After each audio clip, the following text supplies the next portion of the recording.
You got to have that self-belief that everything's going to be all right, even though you just caught 3 felonies because you're a dog.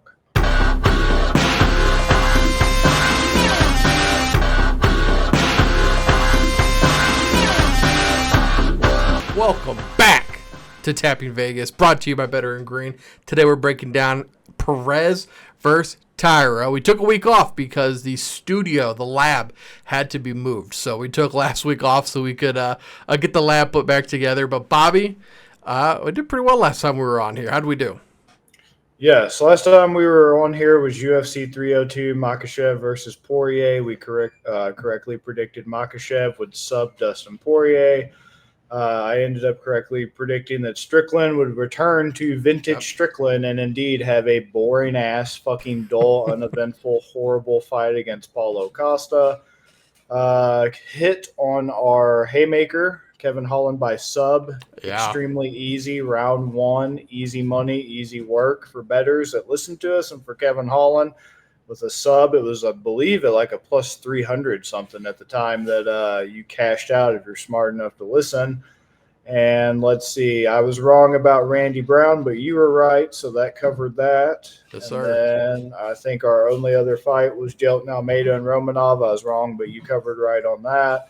So pretty fucking profitable, up 7 units as a result of that. Plus the only fight that we had from last weekend's shit show of an event, Cannonier versus Imavov, was we had previously covered Ricky Tercios versus Raul Rojas Jr. when it was originally scheduled a few months ago, and we both picked Rojas on that, and I believe it was by sub. So that's also adding to our current plus 7 unit run that we're on right now, leading us to a plus 40 overall unit gain since the show started last year.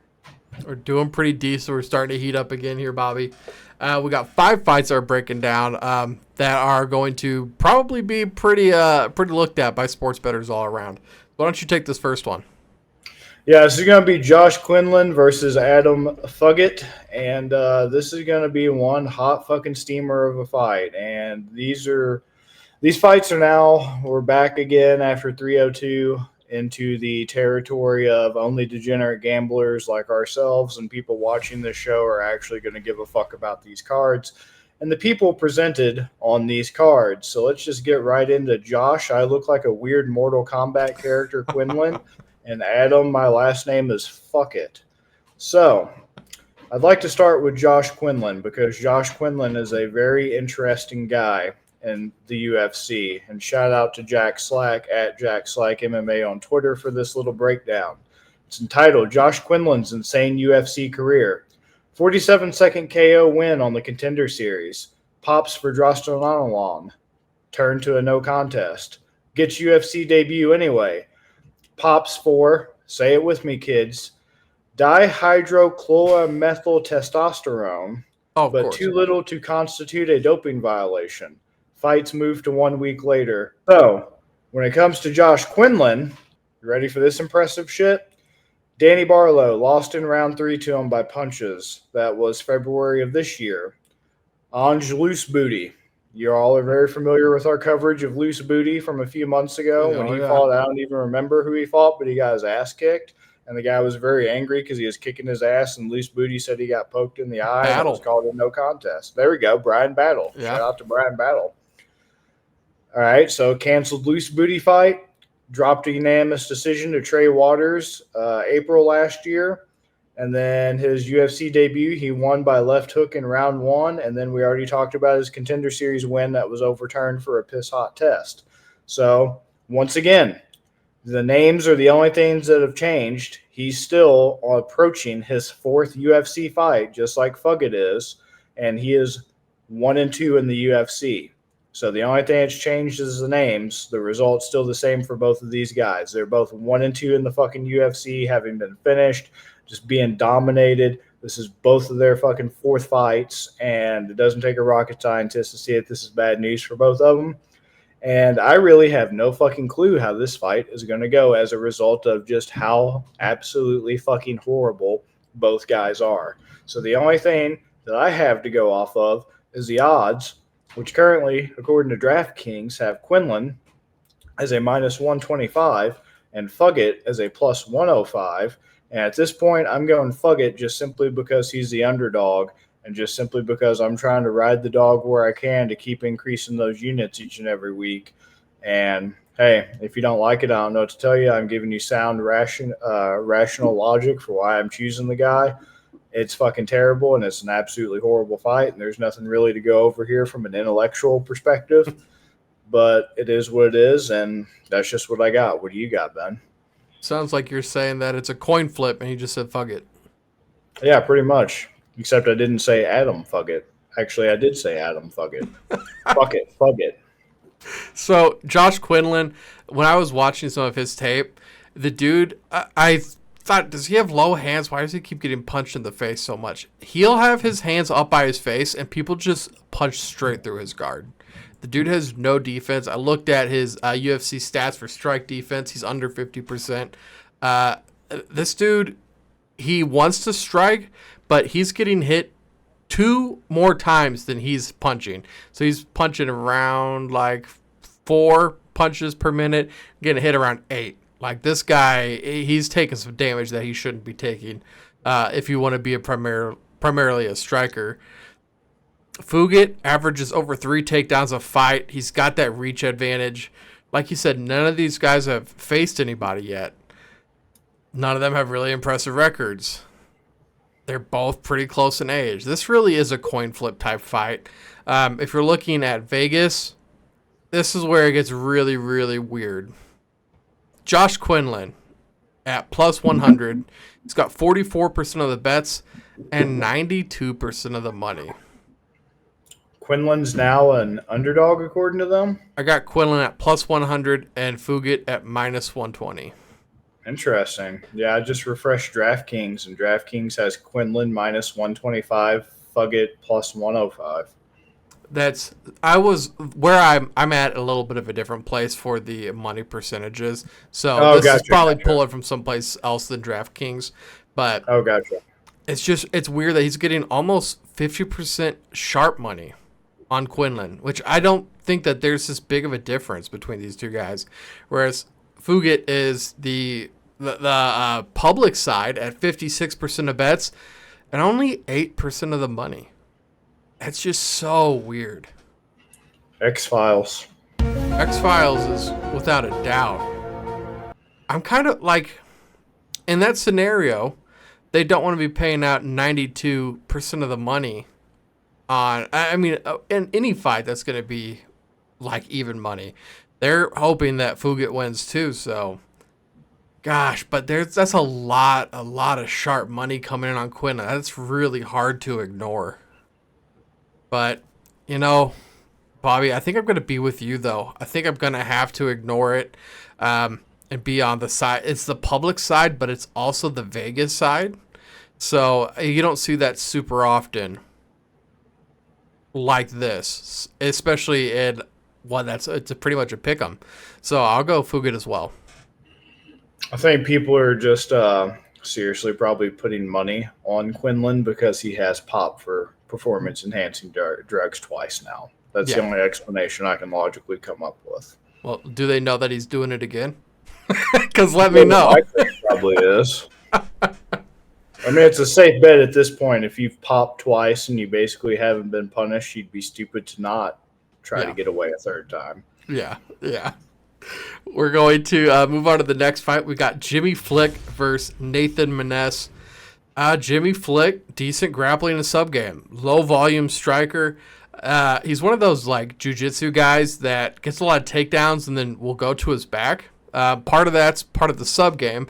A part of that is if your body position isn't perfect, all of a sudden you're on your back and a guy can ground and pound you. That's not a spot you want to be against Nathan Maness. He does lose to wrestlers, which is something I did notice. He lost to Umar by decision.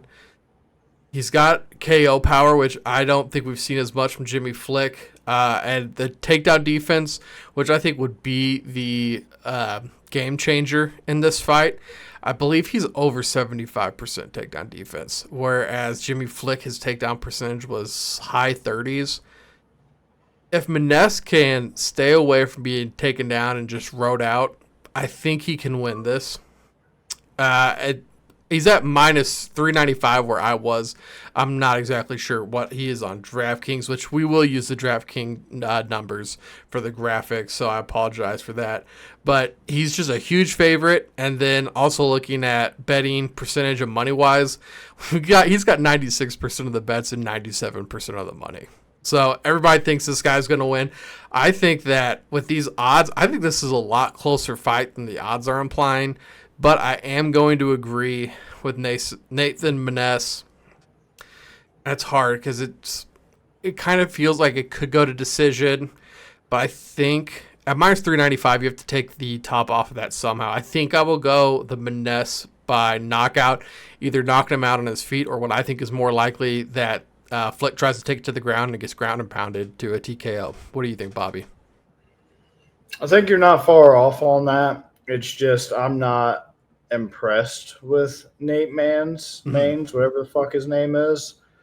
Before I get some motherfucker in the comments, you don't know who fucking Shitty and Juquani is. Fuck off. What I'm getting at with this is I'm kind of a big Jimmy Flick fan, so maybe that's kind of influencing my outlook here. But while I acknowledge that Jimmy Flick is not exactly the guy I thought he was potentially, I was encouraged by his ability to weather the storm in his last fight, January of this year, against Malcolm Gordon, absorbing some heavy shots and coming through at the round 2 arm triangle choke win. And I'm just looking at Nate Maines and I'm remembering some fights he's been in and shit. And it's just like jiu-jitsu and wrestling aren't exactly the same. It's not the same style. Jimmy Flick isn't a Tagir Ulanbekov Dagestani guy. He's definitely not an Umar Nurmagomedov Dagestani guy. But it just shows that overall there is a weakness to grappling that can be capitalized upon by Flick against Maines. Mm-hmm. And I'm also seeing that Maines lost in the regional scene to Taylor Lapalus by sidekick. And that's not exactly encouraging me very much either. I know. And I saw that too. And I was like, damn it. It's like his victories, once again, not trying to do MMA math, full fucking disclaimer, but Johnny Munoz Jr., Tony Gravely, and Luke Sanders, I don't know if these people are even still in the fucking UFC, you know? Matheus Mendoca, what's up with him? He's on a 3-fight skid right now. Maines was the second guy to hand him his ass. He just lost to Aguilar, Jesus Aguilar, February of this year. He's probably a cut candidate. Like, I'm not, once again, Jimmy Flick, this isn't his fucking debut. He's not what I thought he was going to be when he came off the Contender Series in 2020. It's been 4 fucking years now. And since then, he's 2-2. But I'd rather take a chance on that 2-2 as opposed to that 1-2 from the last 2 motherfuckers we just covered. So I think when the odds are this heavily biased, I'm like you. I feel like it should be a lot closer. This should be – it should still have Maines as a favorite, but it should be a lot fucking closer than a current plus 360 for Flick as opposed to a minus 470 for Maines. Without there being odds – prop bets available to kind of take the fucking sting off that minus 470. I'm just going to fucking lob it up and say Flick money line at plus 360. I just don't. I see why based off the record, but anything can happen. Anything can happen if you believe. If you believe. Go and kill. Go. So what I'm saying is you got to fucking believe. You got to have self-belief. You got to have that same self-belief that Jimmy Flick at plus 360, one of the biggest dogs on this fucking card, has that dog in him. You got to have that same self-belief that had Hunter Biden take a prostitute to his fucking Manhattan loft and play Fleet Foxes while getting high off the finest fucking Colombian Bam Bam that was hydrocarboned into that fucking sparkly little glass dick. They got lit up with some pure rock candy. You got to have that self-belief that everything's going to be all right, even though you just caught 3 felonies because you're a dog. And that's what I think Jimmy Flick is, if nothing else. He's a fucking dog. So, Jimmy Flick money line. I can't blame you. Actually, when I started my research, I was initially on Flick. It's just the knockout power and flick going to his back scared me off. But I mean, well, taught me and meet your doom, bro. yeah, exactly, and that stuff drives me like crazy. I hate that so much. But I mean, at plus 360 money line, like that's crazy to me. That's like insane. So insane, it's smoking that shit that has you hitting it 25 minutes into waking up. Well, you're talking about the Dagestanis a little bit earlier. Why don't you go to this Dagestani, Bobby? Yeah, a guy that we literally just got done covering who beat Nate Mann's ass. Tagir Ulanbekov versus Joshua Van. And this is another pretty huge discrepancy.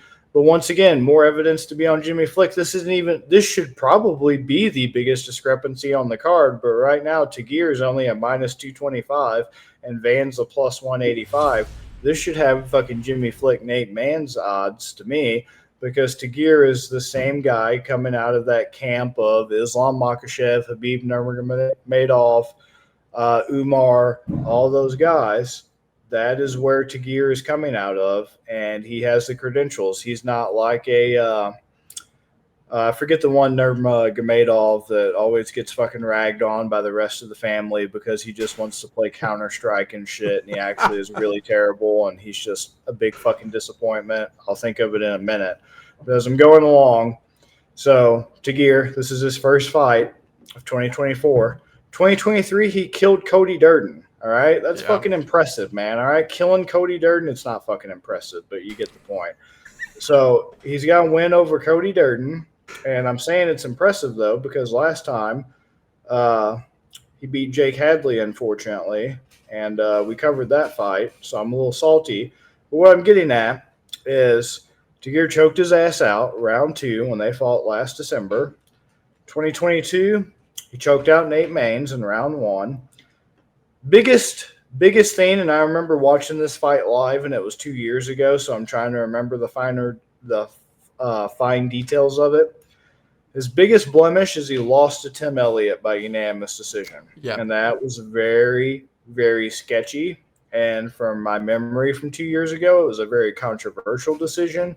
And other than that, that is his only loss in the UFC. So I'm just going to chalk that up to kind of like Makhachev's loss against Adriano Martins. And I'm just going to say that's just, growing pains. That's just associated with being pushed into the UFC, and, it was only his third fight in the UFC, and all that type of shit is an explanation for why I think that happened, because it was just very odd and just totally out of left field. So I'm not going to put too much stock into that. That's just his Adriano Martins little hiccup and little blip on the radar there. So, yeah, Tagir, just everything you know and think about Dagestani grapplers, I don't need to explain it to you. It's one of the most well-known and recognizable dominant styles of fighting in the current UFC right now, and Bellator and all your other promotions. So I'm just going to skip right into Joshua Van. Joshua Van is not a very impressive guy, and Joshua Van is not going to be ready for this. Y'all ready for this? He ain't fucking ready for this. Joshua Van is only 2 fights into the UFC. Excuse me. This will be his 4th overall UFC fight. And for some reason, he's had a lot of canceled fights. Lucas Roca, supposed to fight him April of this year, canceled. One named guy, Sumerdaji, supposed to fight him June this year, canceled. Was supposed to fight a guy we're going to be coming up to later, Tatsuro Taira, supposed to fight him June this year, canceled. So he ended up drawing Tagir. He's currently undefeated in the UFC.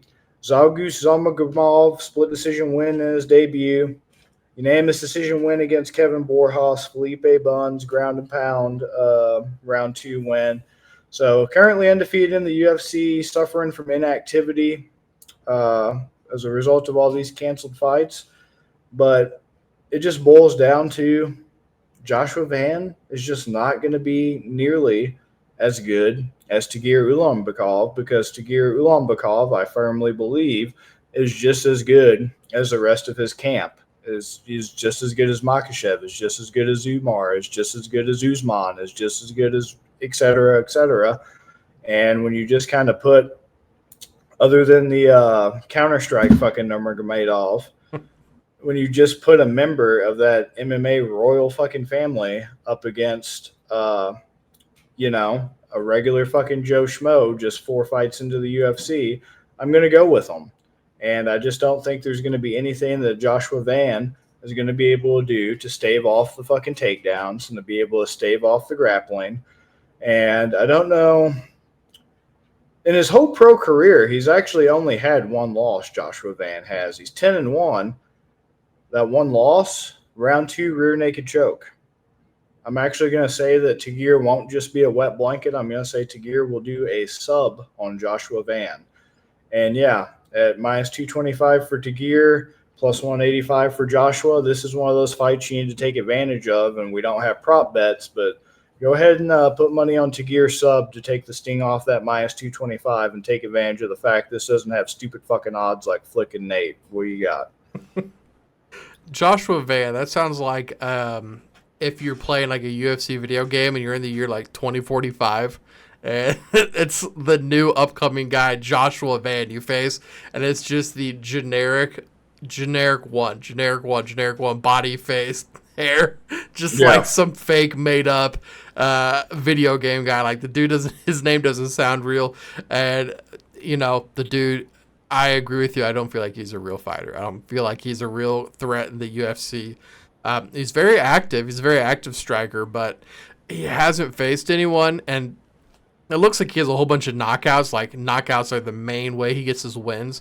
Well, since he's came to the UFC, he has got a knockout, but his other 2 fights were decisions. So, he got that increase in competition level, and he's won. He's 3-0. I can't really discount that, but the fact that the higher up you go, the harder it gets, and now he's real. This is going to be the first real. And really, Tagir's not even that big of a name, but I feel like this is going to be his first test. I don't think he's ready. I really don't think he's ready for Tagir. He's, like you said, a great Dagestani wrestler, but he's got decent striking too. He has great body control, and Joshua Van is going to want to keep this a striking fight, but Tagir's got a 5-inch reach advantage. So even there, if you're going to want to play the range game and just pat, Tagir, he's going to be able to get to you before you can get to him, and I think he's going to take you down before you can do anything about it. I did see that his loss was a sub, so I was looking at that too. I think at the price right now, I think I'll still take money line just to be safe, just in case Joshua lives to see another day and loses by decision. But like, as far as I was thinking for like a haymaker, like I think that the Tagir by sub, like I like that a lot. I'm on the same board as you, man. Yeah, I really wish we had some prop bets out right now to see what that would be at the moment. Me too, man. Moving on to the next one. These fights, man, they got to start getting better. But we got Brady Hiestand versus Garrett Armfield. Brady lost to Tercios. And if you watched the fight UFC Louisville last week, you heard the chants of "Fuck you, Ricky." He lost to Tercios. I know Tercios. He's got a really good gas tank, and he's not a terrible fighter. But at the same time, like, dude, you lost to Ricky. He hasn't beat anybody of name. Garrett Armfield, I'm not going to act like he's some world beater either, but he's also a pretty active striker. He stays controlled. He's a more experienced guy, too, at the end of the day. His last fight was pretty impressive. He got the win there against, I believe, it's Brad Katona, who I believe Katona's better than Brady. So if I'm going to think that he's better than Brady, I think that Armfield can get this win, too. Looks like 90% of the bets are coming in on Armfield, 91% of the money. That's why he's kind of juiced up there in odds. Like I said, usually if it's around minus 200, I'll still take that money line just because it's like, it's not great, but it's you get the safety of it, of just any of the methods. So I think I'll just take Armfield money line. What do you think, Bobby? Yeah, there's not really much to say about this one. At first, I was kind of leaning towards Hiestand just simply because he's a slight underdog at plus 150 compared to Armfield at minus 180. But I'm not trying to get too crazy with a card this shitty and just be a fucking contrary. And there's not really much to say. I'm not overly enthused about either guy losing to David Onama. But round 2, arm triangle choke like Armfield doesn't exactly inspire confidence. His best win is Brad Katona. I totally agree with you there. Even though Brad Katona, once again, just like Jimmy Flick, this ain't 2020. I have to keep telling myself, Right. like, Brad Katona, this ain't fucking 2018 anymore. That's the last time I had hope for Brad Katona, and it's not as crazy to beat Brad Katona anymore. Yeah. So I don't know why I'm giving Armfield that much credit for it. But, yeah, nothing really much for me to say that you haven't said already. I'm right there with you on the Armfield. I love it. All right, Bobby, close us out with the main fight, man. All right, so the main fight coming to an end with the main event here. We have Tatsuro Taira versus Alex Perez. And so with Tatsuro Taira and Alex Perez, this is actually going to be a pretty decent fight. It's just not good enough to headline a fight night at this point in time, in my humble opinion. Yeah. Perez plus 154, Taira's at a minus 185. Not much to disagree with there. From the money line perspective, Taira is a guy that I'm currently a pretty big fan of right now in that division. I think he's currently got one of the better shots in the 125-pound division to potentially be a challenger to the various Brandons like Moreno, Royval, to currently challenge current champ Pantoja. He's just a very interesting, fun fighter. Definitely very exciting if you're a Japanese MMA fan, because even though Japanese MMA has numerous promotions like Ryzen, and they have fighters in like ONE and Bellator and all that good shit, not very many Japanese fighters for some reason in the UFC actively competing. Don't understand or know why, but he's definitely somebody that if you're a fan of Japanese fighters, you definitely are paying attention to. Unbeaten, 15-0. Perez has the experience edge, but he's 25 wins, 8 losses, so he knows what it means to take a loss. And, yeah, Taira has just been kind of on a tear. Carlos Hernandez KO'd him in round 2 December last year. Unanimous decision over Edgar Cherez July last year. Nice sub over CJ Vergara. October 2022, unanimous decision over Carlos Candelario. So doing some big things right now in the 125-pound division, and only 24 years old with, a lot of his career left. And, yeah, it's always encouraging to see somebody transition to the UFC. And as we mentioned earlier, to still continue to have that finishing power. Like we talked about, Joshua Van doesn't have it anymore since he's moved into the higher levels of competition. It looks like Taira still has finishing power at the UFC level, because he's 5 fights. This would be his 6th UFC fight. And out of those 5 fights, he has 3 finishes. So nothing to sneeze at there. Definitely impressive to finish 3 out of your 5 fights, and to also have, 2 subs and a punches finish. That's also good to show your diversity there with your finishing methods, even though he clearly prefers subs, obviously. And he definitely is somebody who is a grappler and who will most definitely look for subs before anything else. If it's presented to him. That is how he likes to fight, and that is part of the thing that makes him so entertaining. Is he is not a, wet blanket. He's not a wall install. He's a guy who, if he's going to take you down and it's advantageous to him, he will actively look to finish the fight, which is a breath of fresh air in the latest meta game of the fucking UFC and the grappling exchanges. So Alex Perez, no slouch himself either, but just not really the guy that has kind of the momentum like Taira has right now. His last win, Matheus Nicolau KO punch. We called that fight and actually correctly predicted that April of this year. But before that, he was on a 3-fight skid. He lost to Muhammad Makayev. No shame there. Unanimous decision. No shame losing to Pantoja by neck crank. And no shame losing to Davison Figueiredo, all people we've covered, by guillotine. But also still not good that in your last 5 fights, you're 2-3. Beat Jussier Formiga, who's not even in the UFC anymore and who was just a shadow of himself even in 2020 when they fought. And he's just been very inactive.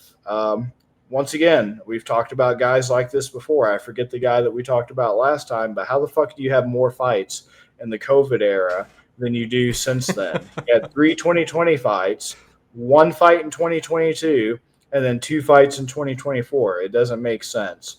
Jordan Espinoza, he beat him by an arm triangle. I'm not impressed. Mark De La Rosa, unanimous decision, not impressed. Lost to Joseph Benavidez. Beat Jose Torres, Eric Shelton, and then other than that, he's not been in the UFC. Well, actually, he's been in the UFC for a while, but this just goes to show the inactivity and what the fuck's going on. He's been in the UFC since 2017 and just hasn't been as active as what you would hope and what you would expect for a guy who has been around for a long ass time and hasn't exactly, made a huge splash, unfortunately. Every time he goes up against that like upper crust top 10 of the division, like the Makayevs, the Pantosias, and the Figgies of the world, even Joseph Benavidez at the time when they fought in 2018 was still making a final title run. He just can't break through that barrier of that top 10 level of the division. And that is what I pretty much firmly see Taira as, if not damn near top 3 potentially, with the decline of the Brandons feeling like it's right around the corner with all the mileage and everything. So this is just all building up to what I think is a pretty cut and dry. Once again, I feel like of all the fights on this card, how the fuck do you have the odds this close at plus 154 for Perez and minus 185 for Taira? Somebody's asleep at the wheel. I would love to see the prop bets for a Taira sub, seeing as how 2 of his 3 finishes have come by sub, and he does like to grapple, especially against somebody like Perez, who is very susceptible to being grappled and to being choked out by good grapplers like Pantoja, who subbed him, and like Figueiredo, and Figueiredo decides to also grapple, who guillotine choked him out. Like, he's pretty much primed for it. Even when he was on the regional scene, he lost by armbar, he lost by guillotine, he lost by another guillotine. That is the primary way when he loses fights that he loses, is by a sub. So what I'm saying is, this shit's being served up to you on a silver platter, especially right now while the odds are this close and advantageous for you to put down some cash on Taira by sub and really fucking get a fat stack and walk away into the sunset. What are you thinking? I didn't know you were on Vegas's payroll. Tatsuro Taira? Taira Banks? Taira rotation? Okay. Perez by 50. Perez? Get the fuck out of here. Perez by 50, motherfucker. Listen. Perez by 50, okay. Listen. Okay. Taira, I know you don't have points in MMA, but it sounds better. Taira hasn't really fought anyone. This is his like coming out party right here. One of the things I saw that he does a lot is this standing back arch that I don't think is going to work on Perez. I think Perez is going to be too strong for that. He just stands up, tries to sink something in, and just pull you backwards. I'm not so sure that's going to work on Perez, my boy. Sloppy takedowns. I'm watching some sloppy takedowns from Taira. Alex Perez just knocked out Nicolau.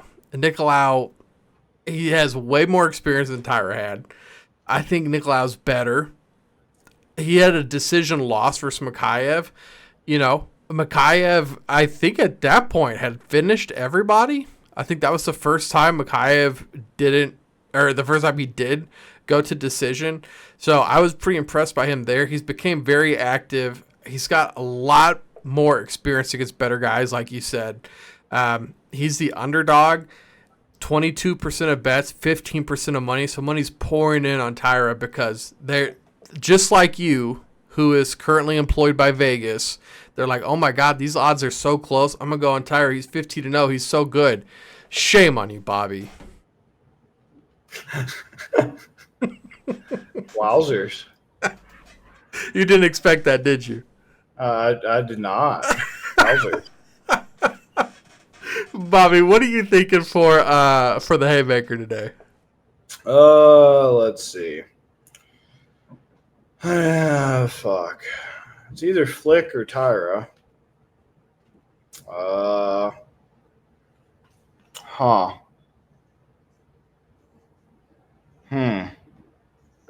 It sucks when you don't have the goddamn prop odds in front of you. I'm about tired of that shit. Ulanbekov submission.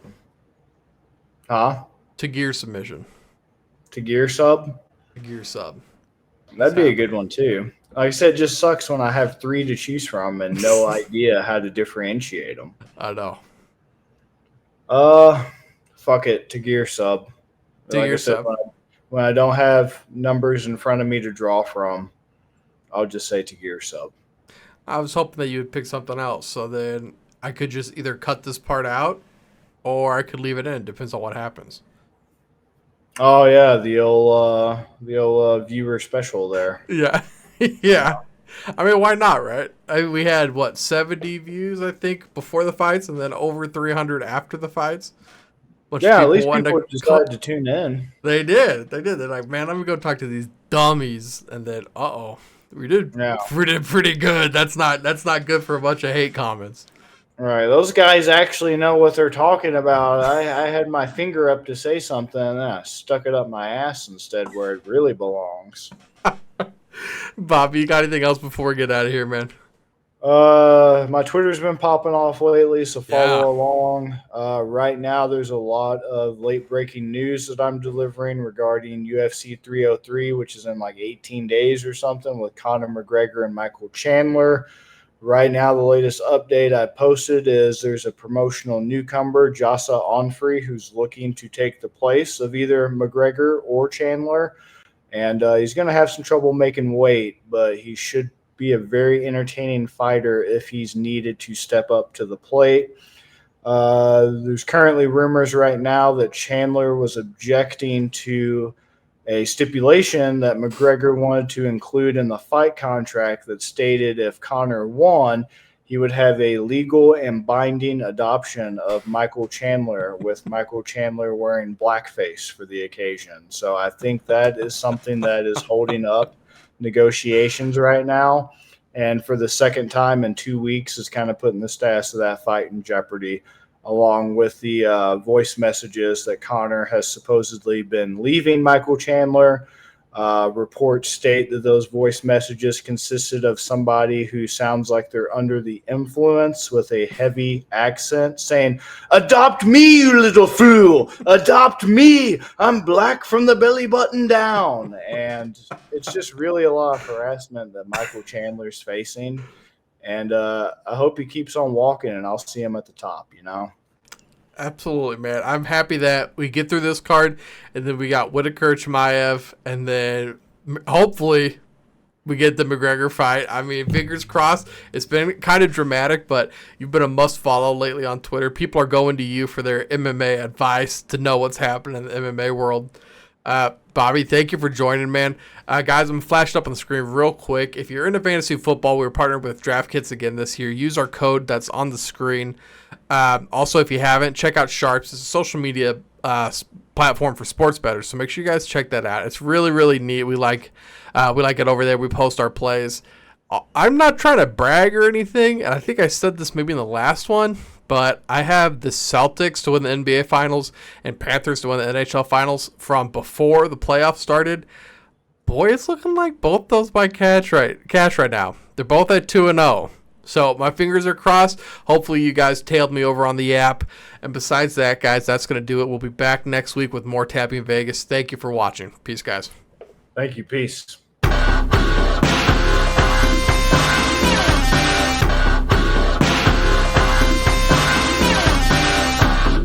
You better start listening to the Better in Green podcast. You will not regret it. Trust me. And hey, I'm Dean Blandino. Welcome to Better in Green, eh? To Better in Green, eh? To Better in Green, eh? Listen in and cash out. That's what it's all about. Come on, let's make cash now. We always on spot and we cover all spot from the bottom to the top, hey. Shout out to Ethan, shout out to Wyatt, shout out to Ben. Welcome to our podcast, Better in Green.